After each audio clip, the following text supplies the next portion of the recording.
Olá, turminha do segundo ano, começando aí mais uma aula de português, isso mesmo.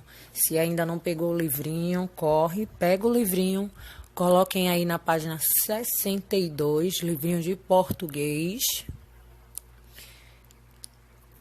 Então, pessoal, na aula passada nós trabalhamos aí a cedilha, né? Nós vimos aí a cedilha, as situações em que a gente faz o uso da cedilha, né?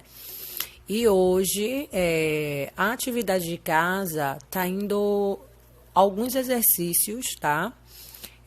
De conclusão desse assunto da aula passada, ok? Então, hoje, tia Jaela vai estar só reforçando, né, essa questão aí da cedilha. Vocês vão estar concluindo as atividades sobre cedilha e iremos, assim, dar início a um outro assunto, um outro conteúdo, que é o que vocês estão vendo na telinha aí, sinais de pontuação, neste caso, incluindo tipos de frase também, tá bom? Então, coloquem aí na página 62 do livrinho de vocês, que é essa página aí que vocês estão vendo na imagem. Sinais de pontuação e tipos de frase. Prestem atenção nessa leitura que eu vou fazer agora, tá bom? Natália gosta de sorvete de baunilha, ok? Isso é uma frase e a gente vai fazer agora a análise dessa frase, ok? Então, olha só, as palavras acima, que são essas que eu acabei de dizer, elas combinam e formam uma ideia, tá? Essa ideia é o mesmo que dizer que ela está me passando uma mensagem, né? Ela está me informando que não gosta, que gosta, melhor dizendo, que a Natália, ela gosta de sorvete de baunilha, ok? E é a isso que nós chamamos de frase, tá? Frase é aquilo que nos dá uma ideia, forma uma ideia e passa uma mensagem para quem está ouvindo. Isso é uma frase, ok? E aí podemos dizer que uma frase ela pode ser escrita, né, ser apresentada de várias maneiras. Ela pode indicar uma simples afirmação, uma pergunta ou até mesmo espanto ou surpresa. Por exemplo, Natália gosta de sorvete de baunilha. Aí foi a informação que foi passada inicialmente. Logo em seguida eu trago, Natália não gosta de sorvete de baunilha. Perceberam a diferença?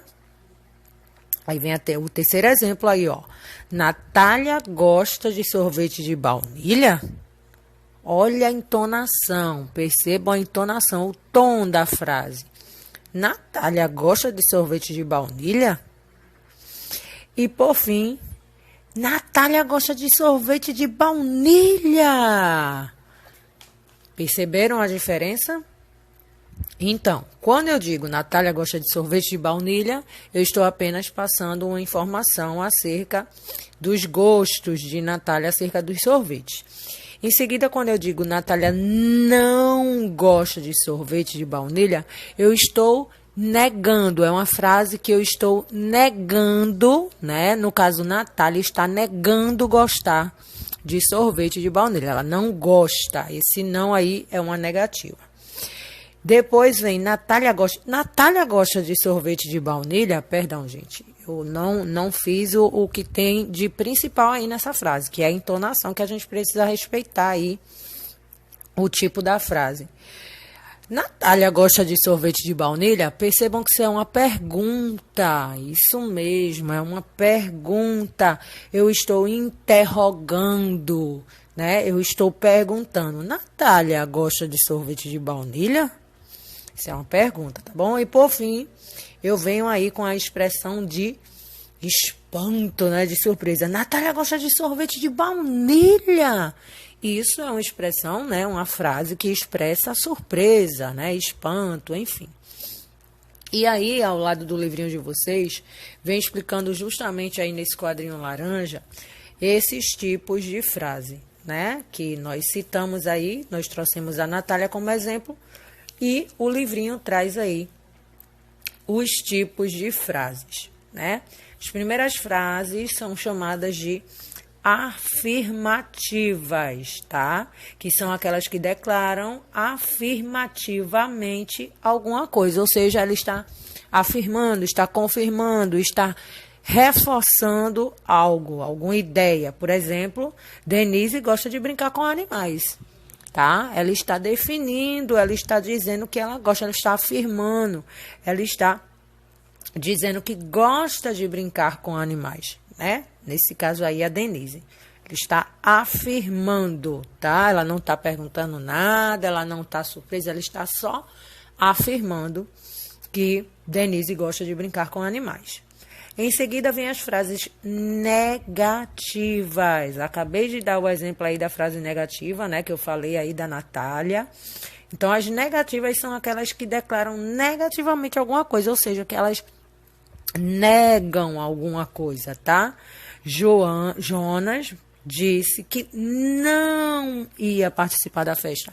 Esse não aí, ele reforça, tá? A ideia das frases negativa. Ele tá negando, e por isso são frases, né, que são consideradas aí negativas. Ele está negando alguma coisa, diferente de afirmar, tá? Percebam aí a diferença. Afirmar é quando eu concordo, entendeu? Eu estou dizendo que Denise, ela gosta de brincar com animais. Estou afirmando, né? Na verdade, eu não digo nem concordando, eu estou afirmando, né? Eu estou dando uma certeza, né? E aí vem as negativas logo em seguida, que é justamente negar alguma coisa, dizer não, falar negativamente, tá bom? Então, logo depois, nós temos aí as frases interrogativas que indicam perguntas. Interrogativa, essa palavra lembra o quê? Interrogação. Muito bem. Interrogativas são frases, né? Tipos de frases que fazem uma pergunta, que indicam uma pergunta. Você quer jogar bola comigo? Isso é uma pergunta. E a estas frases, estes tipos de frases que a gente observa, né? A gente consegue perceber a pergunta ali, são frases interrogativas, que nós damos o nome de interrogativas. Ainda, frases exclamativas. Essa palavrinha exclamativa, lembra? Exclamação. E exclamação indica simplesmente espanto, surpresa, admiração. Exemplo: que prova difícil! Tá vendo? Expressão de espanto, né? O tom da voz. Percebam bastante aí a questão do tom da voz da pessoa, tá? Sempre quando a gente for usar qualquer que seja o tipo de frase, a gente tem que dar entonação para que o ouvinte ele entenda o que eu estou dizendo. Se eu estou afirmando, se eu estou perguntando, se eu estou exclamando, né? Então, na exclamação, pessoal, a frase vai indicar aí uma expressão de surpresa, de admiração ou de espanto, tá bom? E, por fim, as frases imperativas, que são aquelas que expressam um desejo, um conselho, uma ordem. Por exemplo, pare de correr para não se machucar. Percebam que ele diz, né, acerca da ação do outro, né? Ele pede para que ele pare de correr e, em seguida, ele traz um conselho, né? Eu posso ver como um conselho e não como uma ordem, enfim. Mas caberia também aí, para não se machucar. É como se ela tivesse aí a pessoa dando um conselho, né? Para não correr, porque poderá se machucar, ok? Então, esses são os tipos de frase que o livro nos traz hoje, tá? Tem os exemplos da Natália.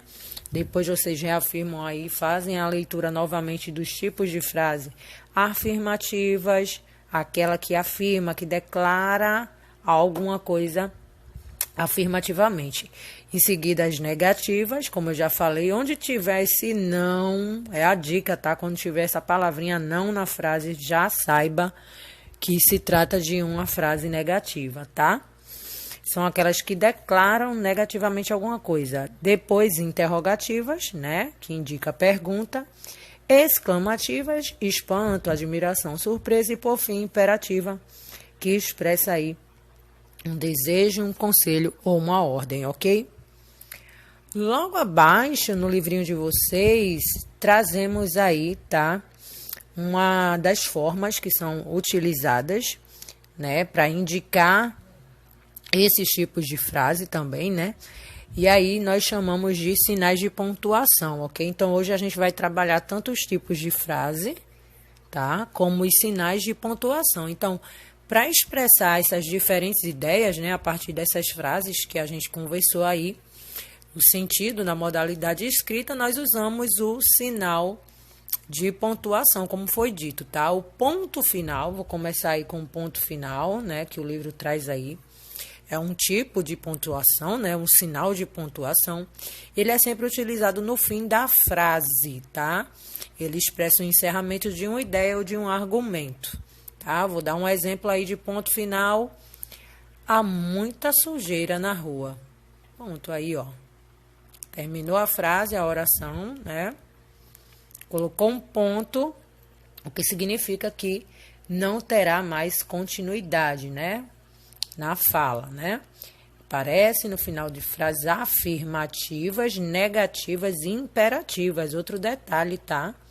O ponto final, ele pode aparecer aí, tanto nas afirmativas, como nas negativas, como as imperativas, tá bom? Já o ponto de exclamação, aí eu pulei, tá, gente? Coloquei logo de exclamação, mas no livro de vocês tem interrogação. Vamos pro da exclamação, tá? O ponto de exclamação, que é o último aí do quadrinho de vocês, ele é utilizado no final de frases exclamativas e imperativas. Aí o livro traz o exemplo. Aquele filme é assustador. Esse foi o exemplo que o livrinho de vocês trouxe. E ainda, que parque divertido! Tá? Percebam aí que é uma exclamação, né? Uma frase exclamativa, né? De surpresa, de espanto e admiração. E eu trouxe uma outra que é para definir aí, para representar o tipo, né, de ponto de exclamação, eu trouxe aí um exemplo bem curtinho. Meu Deus! Isso é uma expressão, né, utilizada bastante quando a gente se admira, quando a gente está espantado com algo, quando a gente se assusta, a gente diz, meu Deus! Então, essa frase aí possui um sinal de exclamação, que é esse que vem aí logo depois da palavrinha Deus, né, que é esse tracinho com pontinho embaixo, que nós chamamos de exclamativo, e elas aparecem indicando uma surpresa, né, um sentimento de surpresa ou espanto por parte de quem fala ou escreve, ok? E por fim, o ponto de interrogação, tá? Que é esse aí que tá no meio, que tia Jaela pulou. Primeiro eu falei exclamação, que é o último, mas agora nós vamos falar de interrogação, que foi o segundo aí. Só mudei a ordem. Então, no livrinho de vocês, traz da seguinte maneira. O ponto de interrogação, ele é utilizado no final de frases interrogativas. Interrogativas são frases o quê? Fazem pergunta, né? A interrogação. Você gosta de assistir a filmes? Isso é uma pergunta. Por isso, é uma frase interrogativa. Tá bom? E aí, eu trouxe um outro exemplo também, que a criança diz aí, a que horas você dorme, né? Ele está fazendo uma pergunta ao coleguinha. A que horas você dorme? Expressando assim, exprimindo assim, né? Expressando assim uma pergunta. Ok, pessoal? Então, esses são os tipos de frases e sinais, né? De pontuação que nós estudamos hoje. Vou deixar, tá? Na tarefinha de vocês hoje, livro de gramática. Eu coloquei livro de gramática 2 vezes. Tá? Mas tá aí a página, livro de gramática, página 42 a 45, livro de caligrafia, página 17 a 21, livro de reforço, 54 a 56, e livro de português, página 59 a 61, tá ok? Muita tarefa, né, tia Jayala? Gente, infelizmente, o conteúdo de vocês tá bem apertadinho de português, e aí a gente precisa organizar a nossa rotina, né, de estudo da melhor maneira possível. Da mesma forma que vocês passavam lá na escola 4 horas, vocês também precisam criar uma rotina de estudo, qual vocês possam disponibilizar aí no mínimo 2 horas, tá? Já que na escola eram 4 horas, em casa você tem que seguir uma rotina de estudos, tá? Para poder concluir todas essas atividades que são solicitadas no dia, tá bom? Então é isso, beijão para vocês e até a próxima aula. Tchau, tchau!